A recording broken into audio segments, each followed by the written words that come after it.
Hi everybody, this is Douglas. I'm here on Lichess looking at some puzzles.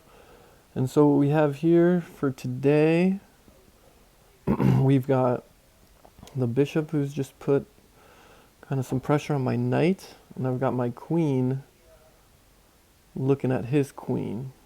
So I've got my rook on A, that's not doing much. I think it has to do something with my queen and the knight here. So I've got to either maybe move up this pawn. That was not a good idea. So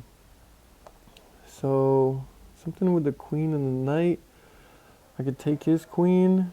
He would have to take with his king. And my knight over here. Check. Oh no. Okay, I think I figured it out. If you want to pause the video here. Alright, so I think I take here. Well, that's right. And then my knight goes over here and I get a fork. Oh, that's odd. See, why would they not just move the king? Sometimes I don't know about these puzzles. So, fork. And why would you give up a rook instead of a bishop? So, that was interesting. Just taking.